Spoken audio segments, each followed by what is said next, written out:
Welcome to Wild Times in Minnesota Lake Country, episode 2 with Kelly and Carol. And welcome back. And we are done with Thanksgiving during this 2020 pandemic. And I'm sure everybody had a chance to stuff themselves silly, as I did. And Kelly, how about you? Yes, of course. Yes. Last time we were talking about the wattle on the turkey, and this time it's the waddle that happens after Thanksgiving. Ooh, I like your play on I'm words. waddling. I had to waddle out into the woods to, work off some of that turkey, and probably We'll more talk like a the little bit mashed about potatoes. that. We'll talk about other opportunities that people have in our beautiful Minnesota Lake Country to get out and utilize some of those trails and get rid of the waddle or the wattle. Maybe both. Oh, yes, either or. All right. But we're also going to talk about what animals out there are naturally supposed to kind of stock up, have like Thanksgiving after Thanksgiving and build up that fat base to survive over the winter. So Kelly's going to tell us a little bit about those. And of course, we have our mystery nature sound coming up. And we also have a word of the day. Why not? The show, we have to say the show is kind of like Mr. Rogers, but not. I need a sweater. I need a sweater. Little shoes. And it's kind of like Captain Kangaroo, but not. So it's kind of a learning program. Yes. About learning. Yes. We're totally dating ourselves. What do you mean? Yeah. The 8-year-old listening is going, who's Captain Kangaroo? But it sounds cool. It does sound pretty cool. Right. It's kind of like Captain Kangaroo without the captain or Mr. Green Jeans, or what was Mr. Bunny? It was a Mr. Bunny.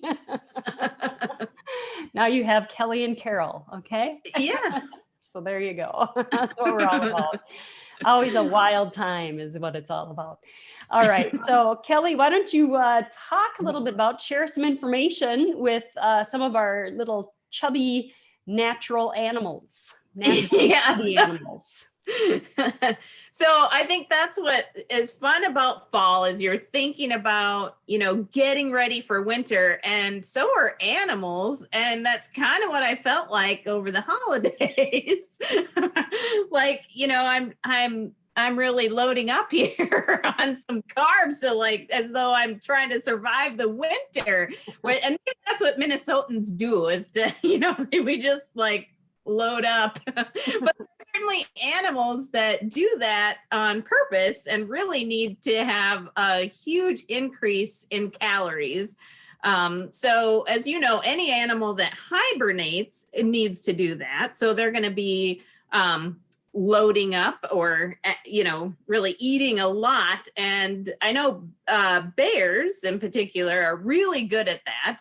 But even animals, birds that migrate, the hummingbirds in September, we see them just totally eating as much as they can so they can make that flight. Ducks, all of those birds that migrate. So there's a lot of animals that do that. And there is a word for this when they start loading up.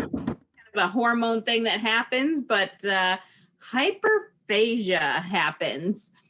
Hyperphagia. Now, hyperphagia with a PH. No. So it's the hyper HYPER, and then the PHAGIA. So hyperphagia. Okay. Yes. Because I would not have imagined that's how it's spelled, but that's how it's spelled. So use that in a sentence today. Next time after listening to this, we'll challenge our listeners to. I would like a plate of leftovers or two because I'm working on my hyperphagia. Yes. That's a good one. Yes. So hyperphagia.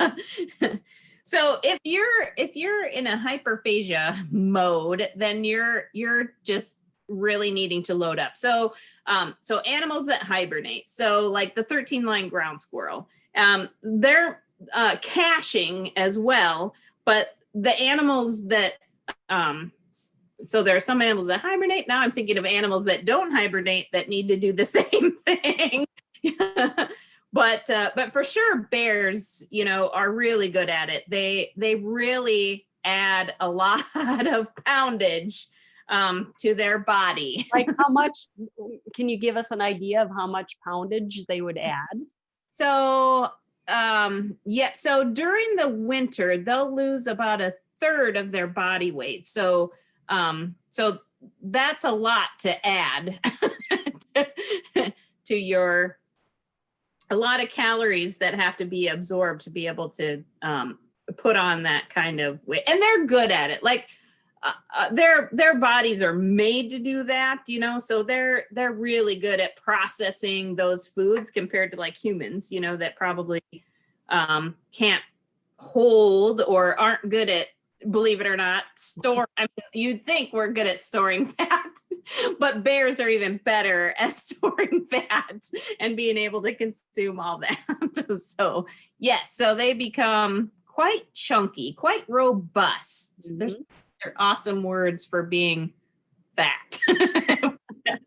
in the world of nature, there's some pretty good things. So I'm going to show you, I don't know if, when you think of bears, in Minnesota, we have black bears, and black bears will, like a big bear would be like 500 pounds, right? Mm-hmm. That'd be a big bear. If you were following, so one of the things I like to do in the fall is follow Fat Bear Week. Maybe it just makes me not feel so bad. It's like, yeah, let's that one.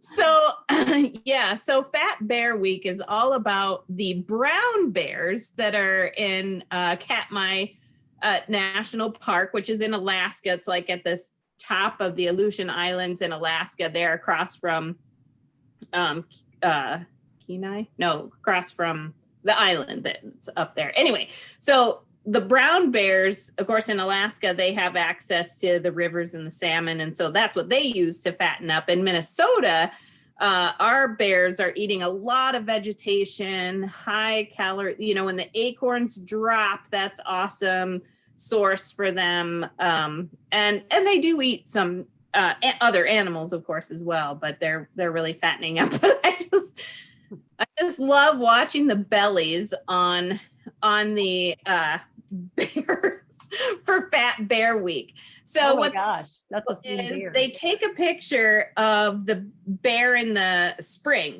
so they come out of hibernation, they've lost a third of their body weight, they're pretty thin. Yes. And over time, over the summer, they're eating a lot, but when it hits September, they're really loading up. And so the change in their body weight is fantastic. I mean, that's an entire bear worth of weight. Yeah, black bear.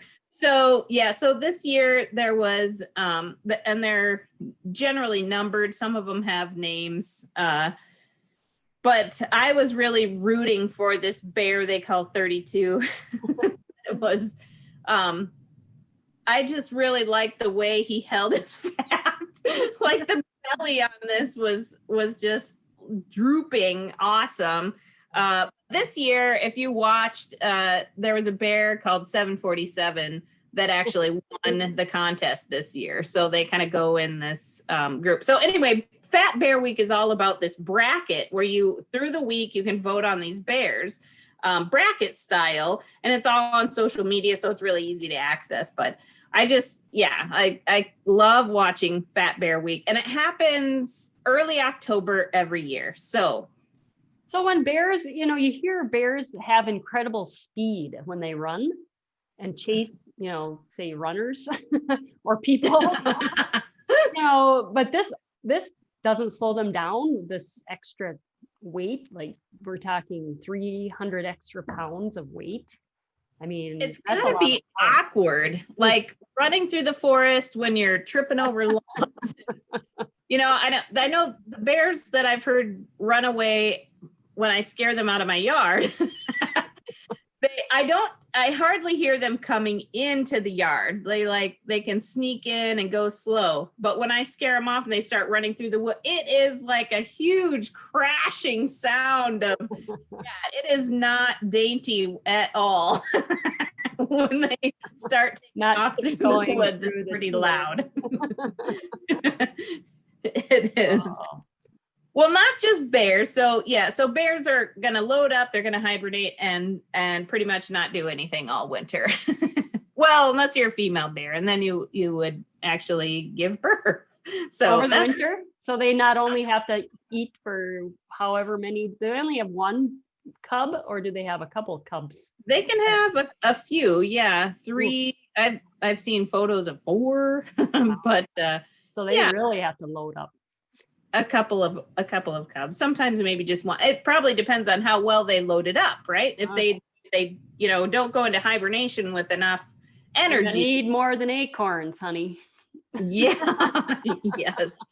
A lot of vegetation. I know if I ate a lot of acorns, I don't know, would I get super fat? Maybe I'll have to try. I know what happens when my dog eats acorns. So just saying. So let's not digress. We have another animal here. Right. So just some other animals that are really good at being fat. It's good for them to be fat, right?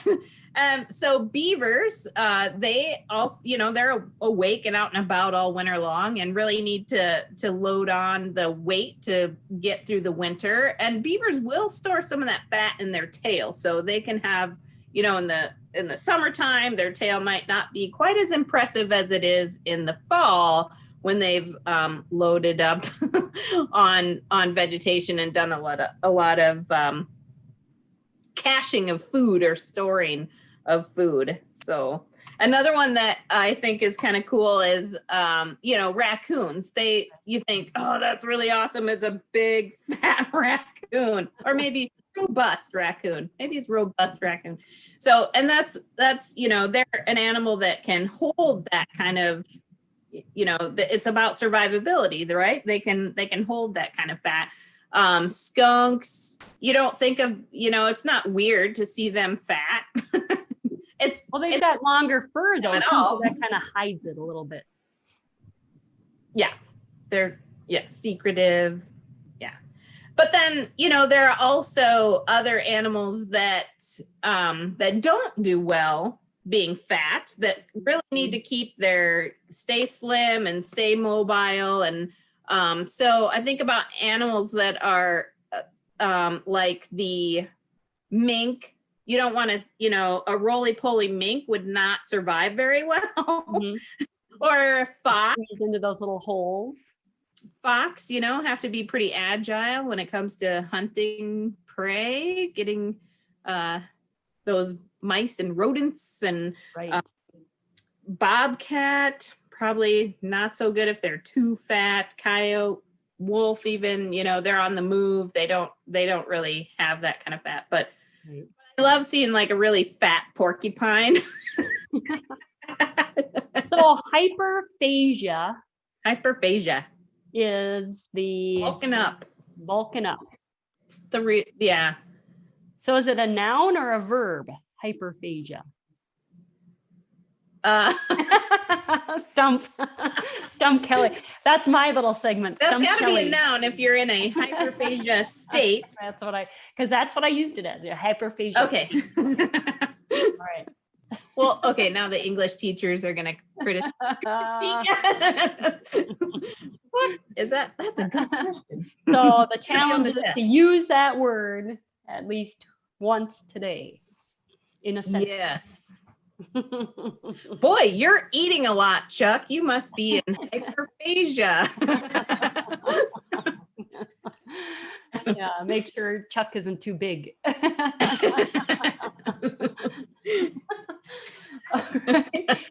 You are listening to Wild Times in Minnesota Lake Country with Kelly and Carol. We're talking about post-Thanksgiving things like hyperphagia. those who need to bulk up or the bulking up of naturally bulking up. Some animals need to do it to survive. Do humans need to do it to survive? I don't know. Maybe. Some days I do. We like to layer. I think the key for humans, if you go out in the woods after Thanksgiving, is to layer up with clothes. Oh. But you already have a natural layer thanks to Thanksgiving and the holidays. Yeah, I feel like, you say, oh, I've got to like Minnesotans layer, like have a nice layer of chunkiness to survive the winter, but that's not really true. I feel like that material gets really cold really fast. Like that's not helpful. I think the coat is a good way to go, Carol, because right. Plus you can acclimate to being outside cold. I heard if you start taking like 10 seconds of a cold shower and increase every day, you can acclimate to the cold easier. Oh, why would you want to do that? I don't know. Go out and hike, of course. Oh, so then you can. Yes. Then you can walk outside all natural. Yes. And go get chased by a fat bear. All right. Some of the other things we're going to talk about here, we've got our mystery sound coming up in just a few minutes. But also we're going to talk a little bit about, some of those special amenities in our area in Minnesota Lake Country where you can get out and actually not only enjoy nature, but maybe burn a few calories so you can stuff more in for Christmas, because that's just around the corner too. Yeah. Yeah, that's between Thanksgiving and Christmas, this time frame when it is like this weird intermediate thing. I mean, it's gloomy. November is like there's no leaves on the trees. There's not enough snow to play in quite yet. Maybe we're building some ice. So it's kind of odd that way, and I feel like we don't really feel like doing a lot of activity until after Christmas as well. Right. Yes. And it's too, you can't really trust the ice at this point as it's never 100% safe. Just a little PSA there. But there, get out and skate or whatever. But the mountains will be opening up for skiing and cross country skiing soon. And there's not enough snow really to snowshoe, but you can hike. So that's how it is. So when in doubt, just hike. Yeah. And it's too cold to ride a bike really, but some people do. I think I did last week. Oh, I layered up. All right. Can you still pedal with that many layers? I suppose. Yeah, it depends. Yeah. You're if you wear snow pants, it gets stuck. Only in Minnesota, your snow pants get stuck in your chain. Your chain. In your gears. Yeah. All right. So Kelly, I think it's time to bring on our mystery sound. Okay, so again, this one is kind of a weird one, I think, and hopefully this will come off, but maybe you.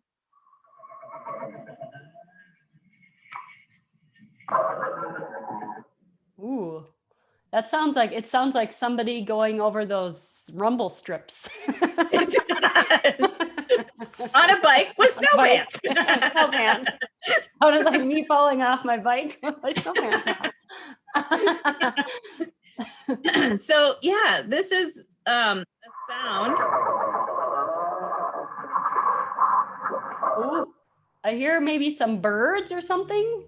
Oh, this is a sound that an animal makes. So, and this is the sound that a bear would make. This was a recording. So if a bear is threatened, maybe a female protecting their cubs wants, would, or territory or something. Anyway, so if there's a conflict or some kind of threat, the bear will kind of shake its jaw and make that, you think of bears as growling, but we don't. The other one I like is this one. Oh.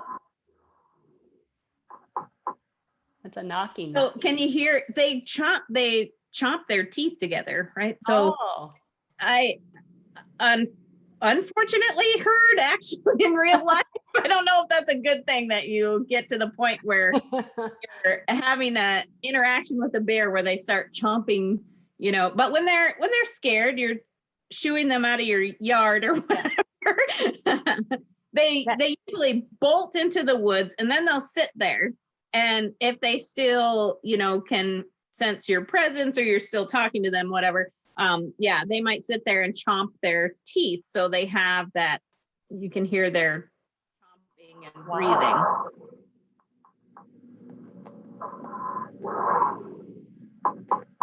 Huh. They have wooden teeth. It sounds hollow breath wooden is teeth. bad. Bear breath. Yeah. That would be a good scent. Said this before, but the weirdest thing about having bears in your yard, I think, is there have been times I could smell the bear coming. Like they have a smell about them that's quite peculiar. Mm-hmm. Oh, I remember kind of like a wet dog / skunk smell. See, that's what Bigfoot smells like too. Dating myself, I went to the movie when that came out, The Legend of Bigfoot or something, and they said, and now it's and you can tell he's nearby by his scent. It smells like exactly what you described. Yeah. So yeah, it is. Yeah, it is odd that you can. Yeah. You would. I mean, can't do their smell eyes when like raccoons shine anyway? Like if you do they have red eyes or any other descriptive things to know like when they're precursors to know that you're about to be visited by a bear? Other than the scent that precedes them. Yeah, hopefully you can hear them nearby. Oh, sure. Yeah. Because they have. I remember when I was spent a little time in the mountains and they said to bring, because bears are typically scared of people. Yeah. But to bring like noisemakers to make lots of noise when you're coming, when you're walking and stuff and not surprise a bear. Right. Yeah. Or if you're walking with somebody having a conversation, then, they'll hear you and they probably won't even know they're there because they've already taken off. Right. Yeah. Or talking, you can just, even if, and maybe that's weird by yourself talking in the woods, but not really. Not for me. I don't know. Not really. Especially these days, I feel like, You can always talk to Pearl though, right? Okay. Right. Yeah, that's my excuse. All right. Well, we're kind of coming to the end of our second episode here of Wild Times in Minnesota Lake Country. So let's talk about what some things people can do, maybe give them a little challenge or just some ideas of how to get out and enjoy nature. There's lots of opportunities to walk or hike. It's a good time for that right now where there's not a lot of snow on the ground. Not many, I don't think wood ticks are even out now unless it gets up to like 60 again. But you never know. You never know. On a good sunny day. Right. But you don't have to swat mosquitoes and stuff. So it's actually kind of a nice time. Time. It's beautiful. This is one of my favorites. Now you can see through the woods. So when you can see things that, if you were hiking there in June or July, it's so lush, you'd never see deep into the woods. So you might be able to, so you can see a porcupine in a tree a lot easier. Right. Or nests. Fish or run up into the tree or so. Yeah. So that's pretty cool. So yeah, definitely going for a walk and maybe better, but I think there was a study that if you go for a walk right after you eat, so and even if it's just a short 15-minute walk, your digestive system works better and even your blood sugar levels are are more blood sugar. Yeah. And yes. And it kind of massages your organs is what I've read before too, is that walking and hiking, and it's just better for your body all around. So it's a great thing to do. And we do have lots of trails around the area. I think of a few that I frequent often are Dunton Locks. They have a lot of opportunity. They have a paved trail. You can go through the woods. Tamarack National Wildlife Refuge has some wonderful trails. Sucker Creek Preserve and Upper Sucker Creek. I always say Oh, Upper. yes. But that's one of our newer parks here in Detroit Lakes. They're all around. And then, we have the state, you have Itasca, which is about 45 minutes north. And then you have Maplewood State Park, which is to the west. And, Glendalough isn't too far. Glendalough and Battle Lake. Also the North Country Trail. We're so lucky to have that. I know, Yes. that is very cool. Good hiking. And I have yet to go on that. I mean, I was What? I was up in Tamarack. I shouldn't say haven't been on it. I was up in Tamarack, when they were starting to build it, but I haven't gotten on a lot of the finished trails. Oh, yeah. And there's so many places that you can access it and do a little out and back each time. You can do a little part of it. Yeah. I have a friend actually who during a summer, maybe into fall, or maybe spring into summer to fall, but took portions of the trail and hiked every portion in Becker County, I believe. So I think that's like 100, is it like 140 miles of North Country Trail, or it's in the 100, it's over 100 miles here in Becker County alone. So wow. Yeah. I know they had like, I think 150-mile challenge. So you could to do 150 different miles of the trail through the summer months. That's a good challenge. And now this is kind of breaking news, Kelly, but Becker County and the city of Frazee are planning a new park, kind of a regional park. It's gonna be called the Wanagan Park. And they have a master plan on Becker County's website. They want some input, but it kind of lays it all out. It's going to be 200 acres of park, and they're going to have campsites and hiking trails and water trails. So that's kind of a new thing they just posted, and I think they have public review and comment until December 6th. So if you want to check that out, very detailed information about a new regional park. It'll be similar to like Dunton Locks as a county park. So that's good. We're getting more recreational opportunities and get out and hike and appreciate nature. Good way to preserve our natural world here in our growing area.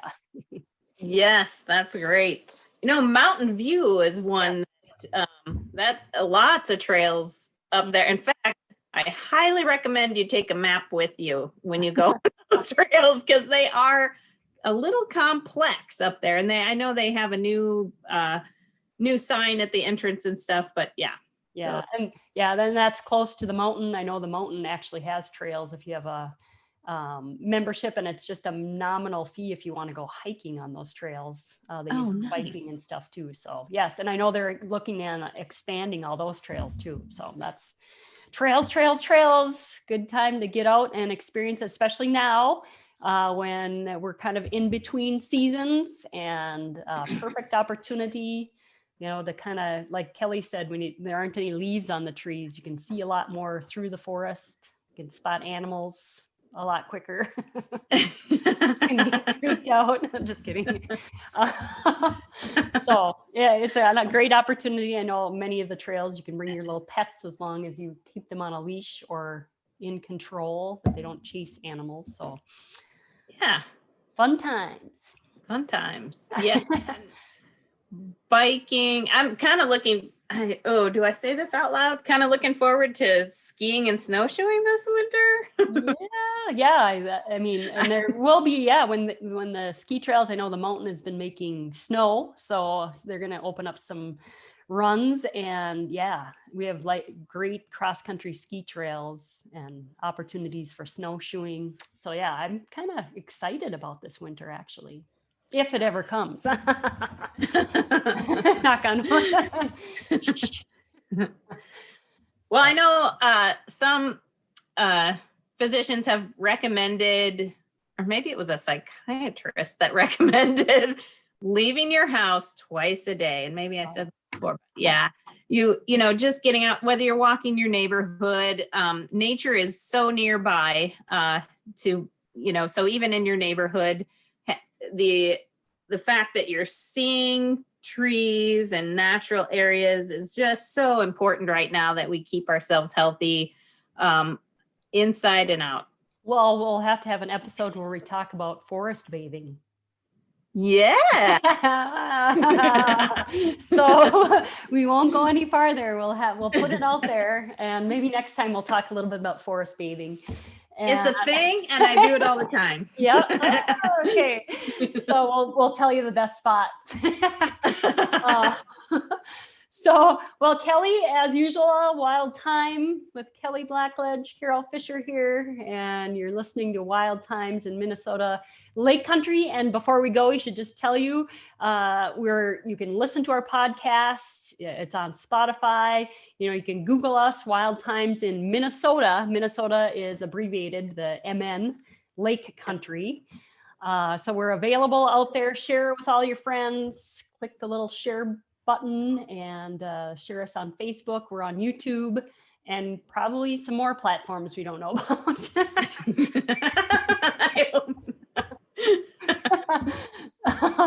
So tune in, and we'll do this periodically, hopefully every week. And we'll be out there. Pretty soon we'll maybe be out in the wild when this whole pandemic thing blows over. So that's what Wild Times is all about. That's right. Wild, right? And the wild times to you. All right. Well, and don't forget about the word of the day. Hyperphagia. All right. And use it. Get out there. Have fun and stay safe.